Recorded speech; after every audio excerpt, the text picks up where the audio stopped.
I'm Dan McDermott. I'm speaking today with Delegate Clay Athey.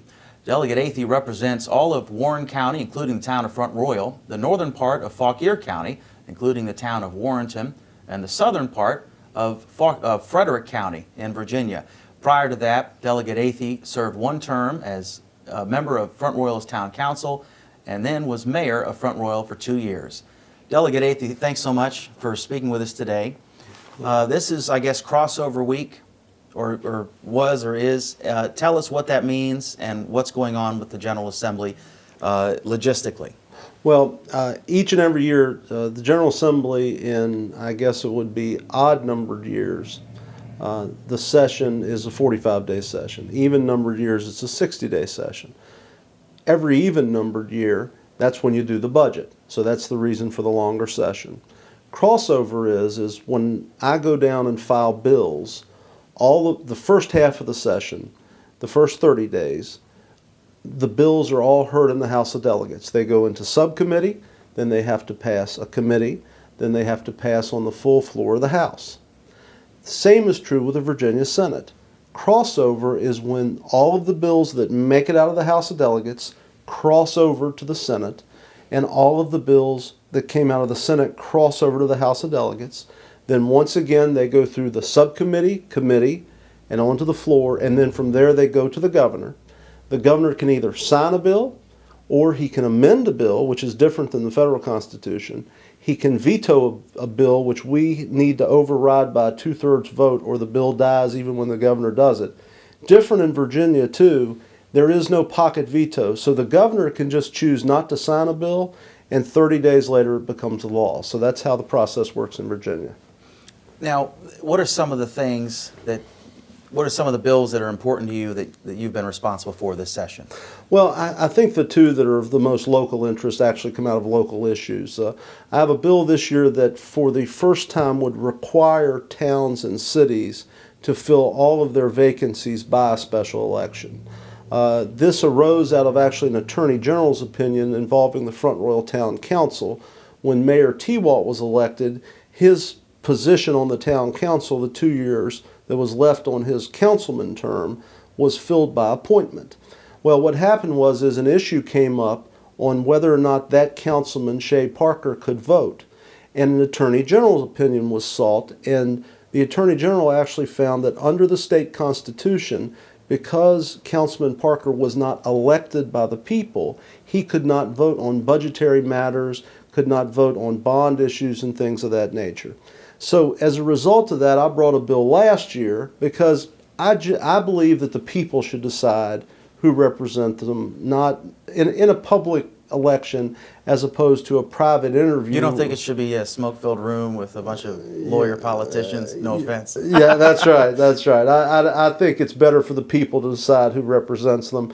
And then in addition to that, obviously if you're appointed and you can't vote on half of the issues, that was a second impetus. Last year, this was a semantics issue, though. And the Attorney General had ruled, and it was standard practice for what, a century or more. That's right. That some of these vacancies would be filled that way. That's right. And with an appointment to fill the expired term, but then they read that, I think the wording was, must be elected on certain issues, that's right, involving spending, taxation, that sort of thing. That's right. And then it was an interpretation. That's right. I think the town attorney is the one, Tom Robinette, Front Royal town attorney, who first brought it up. That's right. I think everyone said he was crazy, and then the Attorney General said, well, he's not crazy. No, he's not crazy. He's right. Right. And it's actually found in Article 4, Section 5 of the Constitution that says all local governing bodies must be elected by the people that they represent.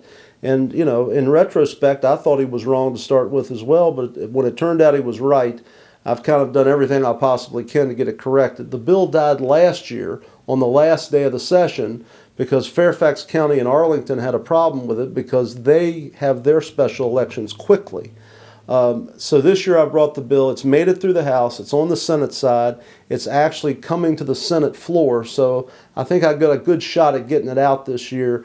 And we'll set up all across Virginia, if there's a vacancy in office, you can make an appointment, but it's only an interim appointment until the judge can set up a special election. So I'm kind of excited about that bill because it has statewide importance, but in addition to that, it addresses a local issue. What's the second bill you wanted to talk about? The second bill I think of local interest is over the summer, this issue came up because there was many complaints filed because apparently in local truck stops, and one in particular here, I think a billiard hall here in Front Royal, there was what's called a free spin machine where you take a card, you put it into the machine then lets you put money in, and then at the end of the day you can win or wager money. And in Virginia, as you know, Virginia is a state that is opposed to gambling. Well, the state has a state lottery. That's right. Also known as a tax on stupid people. Right, that's right. Yeah. So it's kind of, do you think it's a bit hypocritical that we can do it because we're the state? We know that it's not the doctors and lawyers. It's not guys like you in line buying these lottery tickets. It's if you watch, you'll see some of the folks in a lower economic demographic are all think it's a way out. Isn't it kind of hypocrisy for the state to say, do as we say, not as we do? Well, had I been in the legislature when the lottery came up, I would have voted against the lottery for the reasons that you've listed. I happen to think that these types of gambling games, they do sort of prey on the people that attempt to play them. However, the bill went into place, so in Virginia we do have a lottery which is legal. In addition to that, in private clubs like Elks Lodges and things like that, we allow what they call gaming, which is regulated by the Charitable Gaming Commission, which says you got to give 75% of whatever you profit back to things in the community. This was done, though, in a private establishment, and after listening to it, how it came to me is they went to the Front Royal Town Council, and the Town Council was thinking about, can we regulate against this occurring, because it's a slot machine with the exception that they give you the first spin for free. Clearly a technicality that's getting on. That's right. And where it comes out of is, as I discovered as this went along, they had gotten an Attorney General's opinion in 2002 that said, if the first spin is free, there is no consideration and it does not meet the definition of a gambling device in Virginia. So what was happening is this organization, this group that is actually out of state, and some have alleged that it has some organized gambling elements in it, they've come in and they take this Attorney General's opinion to the local Commonwealth attorney. They say, you agree this isn't gambling? He says, well, yeah, the Attorney General says it's not, and then they set the machines up. So Brian Madden and all across the state, this has been occurring. And so what this bill would do would define this particular device. It would say, even if you get the first spin for free, if you can add money to it, and at the end of the game, you get money back, not a prize, nothing like that, then that does meet the definition of gambling, and that it would end those sorts of things and address an issue that was brought to my attention by the town council and our local Commonwealth attorney. So as far as legislation of local interest, I think those are probably the two bills that are most important.